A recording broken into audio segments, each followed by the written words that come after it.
हैं आप सब? उम्मीद करती हूँ बहुत बढ़िया होंगे, मजे में होंगे। मैं भी बिल्कुल बढ़िया हूँ। तो जैसा कि आप सभी जानते हैं, हमने DSSB PRT से रिलेटेड एक पैडागोजी सीरीज स्टार्ट की है। तो उसी सीरीज में आज का जो हमारा ये 6th लेक्चर रहेगा, इसमें आज हम डिस्कस करेंगे, आज हम बात करेंगे स्कूल्स ऑफ साइकोलॉजी की। ठीक है, तो ये जो स्कूल्स ऑफ साइकोलॉजी, इसको हम कहेंगे हिंदी में मनोविज्ञान के संप्रदाय कौन कौन से हैं। ठीक है, मनोविज्ञान के संप्रदाय या हम स्कूल कह सकते हैं। ठीक है, तो इस टॉपिक को आज की इस वीडियो में हम डिस्कस करेंगे। इस टॉपिक को स्टार्ट करने से पहले आप लोगों को बताना चाहूंगी कि साइकोलॉजी होती क्या है, व्हाट इज साइकोलॉजी। ठीक है, उसका concept, meaning, definitions, evolution, history हम कह सकते हैं, किस तरह से साइकोलॉजी का प्रारंभ हुआ। ठीक है, उसकी हिस्ट्री क्या है, स्कोप ऑफ या branches of psychology, major goals of psychology, characteristics of psychology, ये सारे टॉपिक्स मैं ऑलरेडी करवा चुकी हूँ। पिछली 2 वीडियोस आप साइकोलॉजी से रिलेटेड देख सकते हैं। ठीक है, या ऊपर आई बटन पर क्लिक करके भी ये वीडियो आप देख सकते हैं। तो आज की इस वीडियो में हम बात करेंगे स्कूल्स ऑफ साइकोलॉजी। तो मैं बेस पर नहीं जाऊंगी, क्योंकि ये जो बेसिक चीजें हैं साइकोलॉजी से रिलेटेड वो मैं करवा चुकी हूँ, बता चुकी हूँ आप लोगों को।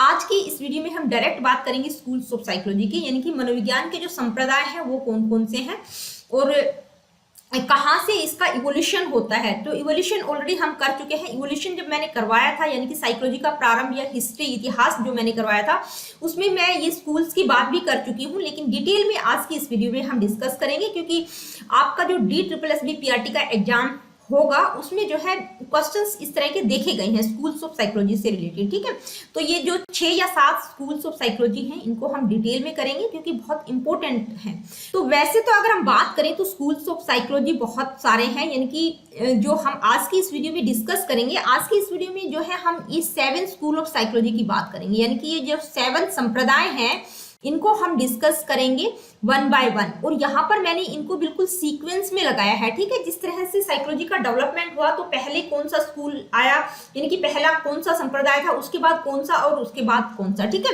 तो ये सारे क्या है, ये सीक्वेंस में है। ठीक है, 1st से लेके 7th तक। पहले स्ट्रक्चरलिज्म आता है, उसके बाद फंक्शनलिज्म, उसके बाद साइको एनालिसिस, ठीक है, behaviourism, gestalt psychology, cognitive psychology और ह्यूमनिस्टिक साइकोलॉजी। ठीक है, तो ये 7 स्कूल जो है बहुत ज्यादा इंपॉर्टेंट है।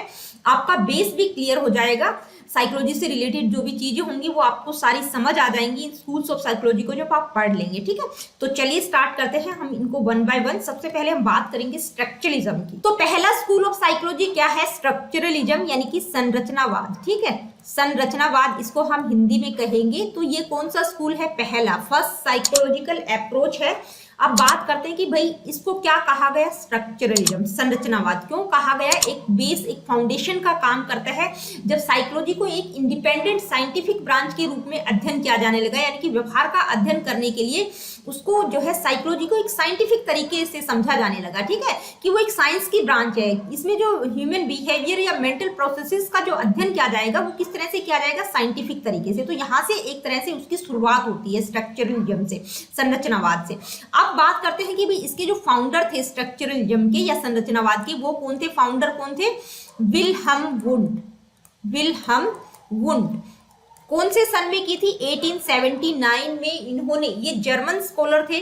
1879 में इन्होंने जर्मनी के एक लिप्जिंग नामक जगह पर, ठीक है, ये मैं ऑलरेडी फैक्ट्स में आप लोगों को करवा चुकी हूँ, लिप्जिंग नामक जगह पर इन्होंने पहला साइकोलॉजी का एक लैब बनाया, एक लेबोरेटरी बनाई, एक प्रयोगशाला बनाई, किसके लिए, एक्सपेरिमेंट करने के लिए, ताकि ह्यूमन बिहेवियर या मेंटल प्रोसेसेस या माइंड का जो स्ट्रक्चर है उसको अध्ययन करने के लिए इन्होंने पहली साइकोलॉजी की एक प्रयोगशाला खोली। कहाँ पर खोली, जर्मनी के लिप्जिंग नामक जगह पर। ठीक है, लिप्जिंग नामक शहर में 1879 में। बहुत इंपॉर्टेंट बात यहाँ पर आप लोगों को बता रही हूँ। ठीक है, एक्सपेरिमेंट्स करने के लिए। तो जो विल्हम वुंड है उनको एक्सपेरिमेंटल साइकोलॉजी का फादर भी कहा जाता है। ठीक है, क्योंकि उन्होंने ही इस तरह के एक्सपेरिमेंट्स के लिए शुरुआत की थी।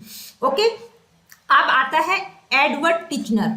ये कौन थे, ये स्टूडेंट थे विल्हम वुंड के। इन्होंने भी बेसिकली इसी फील्ड में काम किया, यानी कि संरचनावाद पर इन्होंने भी काम किया है। अब इन दोनों का अहम रोल है। इन्होंने क्या काम किया, यानी कि उन्होंने किसकी बात की है स्ट्रक्चरलिज्म में, यानी कि संरचनावाद की जो बात करते हैं तो वो क्या है बेसिकली। तो इन्होंने माइंड का जो स्ट्रक्चर है उस पर उन्होंने काम किया कि जो मन की संरचना है उसको किस तरह से समझा जा सकता है, उसको समझने पर बेसिकली इन्होंने काम किया है। तो इसके लिए उन्होंने एक मेथड यूज किया था। कौन सा मेथड था? Introspection method. ठीक है, पूछा जा सकता है कौन सी मेथड का प्रयोग किया? इंट्रोस्पेक्शन।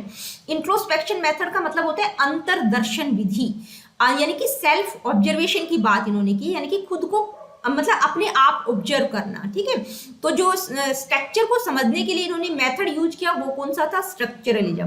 अब इसके बाद जो है इस फील्ड में, यानी कि जो संरचनावाद की हम बात कर रहे हैं, आगे जो है वुंड और टिचनर के अलावा एक और साइकोलॉजिस्ट है जिनका अहम रोल है, वो है स्टेनले हॉल। ठीक है, उनका भी कुछ कॉन्ट्रीब्यूशन है किसमें? एक्सपेंशन ऑफ स्ट्रक्चरलिज्म में, यानी कि उन्होंने संरचनावाद को और आगे एक्सपेंड किया। अब एक इंपॉर्टेंट बात कि जो स्टेनले हॉल है उन्होंने एक साइकोलॉजी लेबोरेटरी खोली। कहा? साइकोलॉजी का एक लैब बनाया। कौन सी यूनिवर्सिटी में बनाया? जॉन्स हॉपकिंस यूनिवर्सिटी में। और साथ ही इंपॉर्टेंट बात क्या है कि भाई ये जो पहले प्रेसिडेंट थे किसके? एपीए। एपीए क्या है? अमेरिकन साइकोलॉजिकल एसोसिएशन के पहले प्रेसिडेंट कौन थे? Stanley hall. अगर मैं बात करूं वीमेन की, यानी कि औरत कौन थी या महिला कौन थी, जो एपीए की पहली महिला अध्यक्ष कौन थी, तो वो कौन थी? वो मैं ऑलरेडी आपको जो पहला कॉन्सेप्ट ऑफ साइकोलॉजी हमने किया था तो उसमें मैं आप लोगों को फैक्ट्स में बता चुकी हूं। आप मुझे कमेंट करके बताएंगे कि एपीए की पहली महिला अध्यक्ष कौन थी। तो जो स्ट्रक्चरलिज्म यानी कि जो संरचनावाद है, इसमें जो विल्हेम वुंड, टिचनर या स्टैनले हॉल इन्होंने जो काम किया है, तो स्ट्रक्चरलिज्म यानी कि संरचनावाद कहता है कि जो मन का स्ट्रक्चर है बेसिकली उसको तोड़कर समझना, यानी कि उसके जो कंपोनेंट्स हैं उनको छोटे छोटे टुकड़ों में तोड़कर उसका अध्ययन करने की बात इन्होंने की है कि जो स्ट्रक्चर है माइंड का उसको किस तरह से स्टडी किया जा सकता है। तो इसके लिए उन्होंने इंट्रोस्पेक्शन मेथड का प्रयोग किया है। ठीक है, मन की संरचना को समझने पर इन्होंने फोकस किया है, स्ट्रक्चर ऑफ माइंड की बात इन्होंने की है। इसके बाद है फंक्शनलिज्म। देखिए, फंक्शनलिज्म को हम हिंदी में कहेंगे परकार्यवाद। ये कौन सा है? ये दूसरा स्कूल ऑफ साइकोलॉजी है। किसके मतलब रिस्पॉन्स में ये इमर्ज हुआ, यानी कि किसके ऑपोजिशन में ये खड़ा हुआ? स्ट्रक्चरलिज्म। इनका मानना क्या था कि भाई जो संरचनावाद है, संरचनावादियों का मानना था कि माइंड के स्ट्रक्चर की बात उन्होंने की है, माइंड के स्ट्रक्चर को समझने की बात उन्होंने की है। तो फंक्शनलिज्म यानी कि जो प्रकार्यवाद है वो ये कहता है कि स्ट्रक्चर की बजाय हमारा जो माइंड है बेसिकली वो किस तरह से काम करता है, किस तरह से उसके फंक्शंस हैं, यानी कि वो काम किस तरह से करता है, उसकी क्रियाएं या कार्य क्या होंगे, उस चीज पर बेसिकली इन्होंने बात की है। ठीक है, यानी कि स्ट्रक्चर को समझने की बजाय उसके फंक्शंस पर फोकस किया जाना चाहिए कि वो काम किस तरह से करता है। तो इसकी अगर हम बात करें तो इसके जो जनक हैं वो कौन थे? William James. 19वीं शताब्दी में ये इमर्ज हुआ था, यानी कि 19वीं शताब्दी में ये इसकी शुरुआत हुई थी। और इसकी शुरुआत कहाँ से हुई? डार्विन की जो इवोल्यूशन की थ्योरी है, ठीक है, इवोल्यूशन की जो थ्योरी है वहां से इसकी शुरुआत होती है। और कौन कौन से साइकोलॉजिस्ट हैं जिनका अहम रोल है? तो जॉन डीवी का भी इसमें जो है हम मानते हैं कि उन्होंने भी इस फील्ड में काम किया है, फंक्शनलिज्म के फील्ड में। तो फंक्शनलिज्म में बेसिकली एक इंपॉर्टेंट बात यही कही गई है कि भाई स्ट्रक्चर को समझने की बजाय जो हमारा माइंड काम करता है उस चीज पर फोकस करना चाहिए। ठीक है, तो जो फंक्शनलिज्म है वो किस चीज पर एम्फसाइज करता है? Practical application of psychology, how the mind adapts to the environment, यानी कि प्रैक्टिकल एप्लीकेशन की बात यहाँ पर की गई है। ठीक है, तो यानी कि हमारा जो माइंड है वो इन्वायरमेंट में किस तरह से अडेप्ट करता है, हम चीजों के प्रति किस तरह से कार्य करते हैं। ठीक है, तो बेसिकली इन्होंने फंक्शंस की बात की है, कार्यों की बात की है, बजाय कि स्ट्रक्चर को समझने की। इसके बाद जो थर्ड नंबर का स्कूल ऑफ साइकोलॉजी है, यानी कि थर्ड नंबर का जो संप्रदाय है वो है साइको एनालिसिस। इसको हम हिंदी में कहेंगे मनोविश्लेषणवाद। देखिए, मनोविश्लेषणवाद का नाम आते ही आपके दिमाग में किसका नाम आता है? हमने पर्सनैलिटी का जो टॉपिक किया था तो उसमें भी हमने पढ़ा था। जैसे ही साइको एनालिसिस या साइको एनालिटिक वर्ड हम सुनते हैं तो हमारे दिमाग में किसका नाम आता है? सिगमंड फ्रॉइड का। तो इस स्कूल ऑफ साइकोलॉजी का जो डेवलपमेंट था वो कब हुआ था? 20वीं शताब्दी के स्टार्टिंग में हुआ था। इन्होंने क्या था? इसके फादर कौन थे? तो कौन थे? Sigmund Freud. ठीक है, इन्होंने इसकी शुरुआत की थी। इन्होंने किसके ऑपोजिशन में? फंक्शनलिज्म और स्ट्रक्चरलिज्म के ऑपोजिशन में इस संप्रदाय की शुरुआत हुई थी। उन्होंने कहा स्ट्रक्चर और फंक्शन की बजाय उन्होंने किस बात पर फोकस किया है? इन्होंने फोकस किया है अनकॉन्शियस माइंड। इनका मानना था, देखिए इन्होंने जो है माइंड की 3 स्टेट्स बताई हैं, कौन कौन सी? कॉन्शियस, अनकॉन्शियस और सबकॉन्शियस। ठीक है, तो इन्होंने कॉन्शियस माइंड जो है 1/9 भाग ही होता है। तो बेसिकली इन्होंने जो काम किया है वो अनकॉन्शियस माइंड पर इन्होंने बहुत ज्यादा फोकस किया है। उनका मानना है कि हमारा जो बिहेवियर है उसको शेप देने में हमारा जो अनकॉन्शियस माइंड है, जो अचेतन मन है, उसका अहम रोल है। तो देखिए जो फ्रॉइड थे उनका क्या मानना था, उनका मानना था कि जो हमारा ह्यूमन बिहेवियर यानी कि जो हमारा बिहेवियर है वो किस तरह से चलाया जाता है, उसको कौन चलाता है।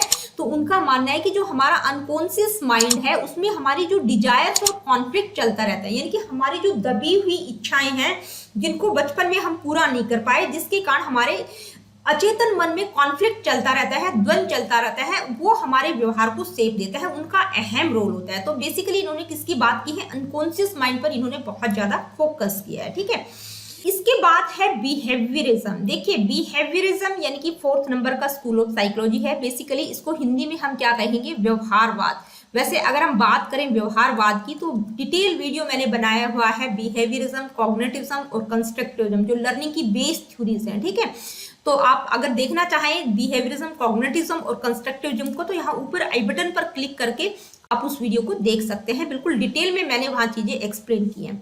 इसकी जो शुरुआत थी किसके अगेंस्ट हुई थी, स्ट्रक्चरलिज्म और फंक्शनलिज्म की।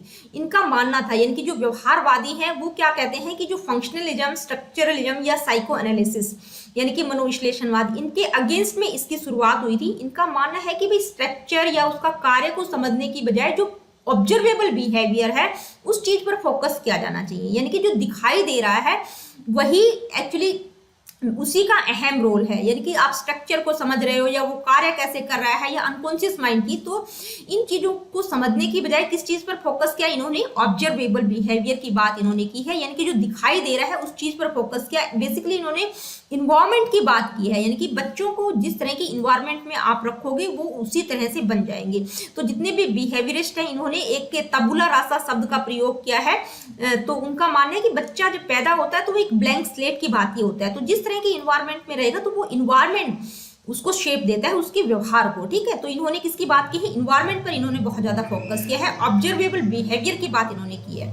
अब बात करते हैं कि भाई ये जो बिहेवियरिज्म है ये इसका डेवलपमेंट कैसे हुआ, इसके फादर कौन थे, फाउंडर कौन थे। तो इसके फाउंडर की अगर हम बात करें तो कौन थे, जॉन वॉटसन। ठीक है, तो इन्होंने किस चीज पर फोकस किया, observable behaviour rather than subjective experiences. ठीक है, तो देखिए जितने भी बिहेवियरिस्ट रहे हैं, चाहे वो ईएल थॉर्नडाइक है, इवेन पैब्लो है, बीएफ स्किनर है, हल है, तो इन्होंने किस चीज पर फोकस किया है, बेसिकली इन्होंने कंडीशनिंग की बात की है, रिवॉर्ड और पनिशमेंट की बात इन्होंने की है, यानी कि कंडीशनिंग के द्वारा व्यक्ति के व्यवहार को शेप दी जा सकती है।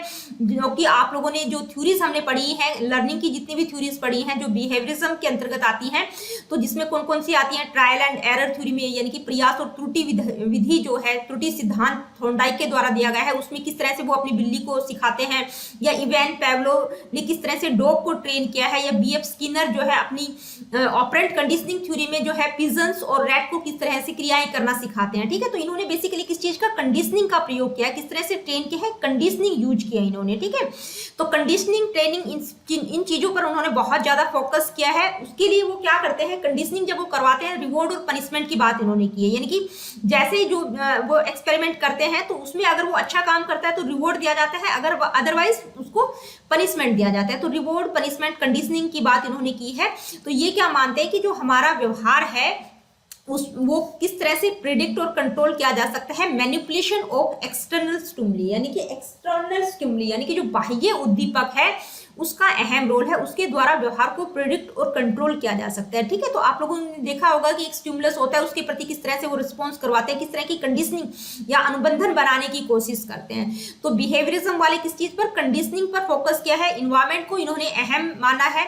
उनका मानना है कि भाई बच्चे की लाइफ में या उसके व्यवहार को शेप देने में इन्वायरमेंट का अहम रोल है, हेरिडिटी को इन्होंने बिल्कुल नकार दिया है। ठीक है, बिहेवियरिज्म के बाद जो नेक्स्ट स्कूल ऑफ साइकोलॉजी है वो है गेस्टाल्ट साइकोलॉजी, कुछ लोग इसको जेस्टाल्ट भी बोलते हैं, तो ये प्रोनाउंसिएशन का डिफरेंस है। ठीक है, तो इसके लिए हिंदी में भी हम गेस्टाल्ट शब्द ही यूज करते हैं, गेस्टाल्ट मनोविज्ञान इसको हम कहेंगे। ठीक है, तो जो गेस्टाल्ट साइकोलॉजी है वो स्कूल ऑफ साइकोलॉजी कहाँ से इमर्ज हुआ, यानी कि इस संप्रदाय की शुरुआत कहाँ से हुई, जर्मनी से हुई थी 20वीं शताब्दी के आसपास। इसके जो फाउंडर थे, फादर थे, वो कौन थे, मैक्स वर्दाइमर। इसके अलावा वुल्फगैंग कोहलर और कुर्ट कोफका का भी नाम इसमें आता है। इसके अलावा कुर्ट लेविन की बात भी हम यहाँ पर करते हैं। ठीक है, उनका भी रोल है गेस्टाल्ट साइकोलॉजी में। तो जो वर्ड है गेस्टाल्ट, वो कौन सी भाषा का शब्द है, बहुत इंपॉर्टेंट बात, जर्मन भाषा का शब्द है। इसका मतलब क्या होता है, शेप, फॉर्म या एज अ होल, यानी कि किसी चीज को संपूर्ण तौर पर देखना बजाय कि उसको टुकड़ों में बांटकर, उसको कंपोनेंट्स या पार्ट्स में देखने की बजाय किसी भी चीज को एज अ होल स्टडी करना। ठीक है, तो जो गेस्टाल्ट साइकोलॉजिस्ट हैं वो क्या कहते हैं कि भाई किसी भी चीज को कंपोनेंट्स या पार्ट्स में अध्ययन करने की बजाय किसी भी समस्या को एज अ होल देखना है, संपूर्ण तौर पर देखना है। ठीक है, तो इन्होंने बेसिकली किसकी बात की है, इन्होंने इंसाइट की बात की है, अंतर्दृष्टि की बात की है। तो आप लोगों ने जो है इंसाइट लर्निंग की जो इंसाइट थ्योरी है जो कोहलर के द्वारा दी गई है, उसमें आप लोगों ने देखा होगा कि वो किस तरह से अपने चिंपैंजीज को, ठीक है, कि बनाना ऊपर से निकालना, रूम में जो बनाना टांग दिए जाते हैं, किस तरह से वो उतारते हैं उससे, तो वो उन्होंने बेसिकली इंसाइट की बात की है, अंतर्दृष्टि की बात की है। ठीक है, तो जो गेस्टाल्ट साइकोलॉजी है वो किस चीज को रिजेक्ट करती है, वो स्ट्रक्चरलिज्म, यानी कि संरचनावाद में जो बेसिकली बात की गई है कि जो मन की संरचना को कंपोनेंट्स में बांटकर, टुकड़ों में तोड़कर अध्ययन करने की जो बात कही है, तो उसकी बजाय उन्होंने कहा है कि किसी भी चीज को एज अ होल, संपूर्ण तौर पर अध्ययन किया जाना चाहिए बजाय कि कंपोनेंट्स या पार्ट्स के। ये बात उन्होंने बेसिकली कही है।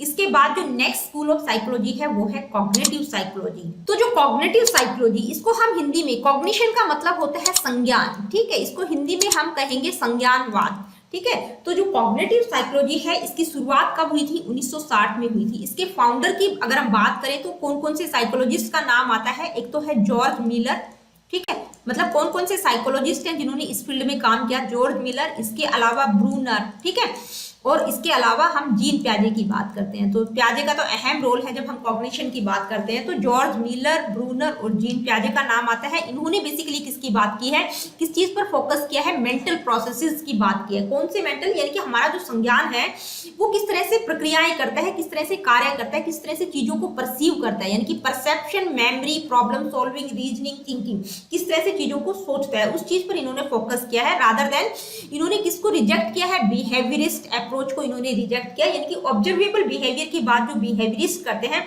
उसको उन्होंने बिल्कुल रिजेक्ट किया है। उनका मानना है कि ऑब्जर्वेबल बिहेवियर की बजाय किस चीज पर फोकस करना चाहिए, इंटरनल मेंटल प्रोसेसेस, यानी कि हमारा जो मानसिक प्रक्रियाएं हैं वो किस तरह से चीजों को देखती हैं, किस तरह से कार्य करती हैं, उस चीज पर इन्होंने फोकस किया है। ठीक है, कॉग्निटिव साइकोलॉजी के बाद हम बात करेंगे ह्यूमनिस्टिक साइकोलॉजी की। ह्यूमनिस्टिक के लिए हम हिंदी में मानवतावाद, ठीक है, मानवतावाद शब्द का प्रयोग करते हैं। तो जो ह्यूमनिस्टिक साइकोलॉजी है, यानी कि इस स्कूल ऑफ साइकोलॉजी की शुरुआत कब हुई, 20वीं शताब्दी के आसपास ये इमर्ज हुआ।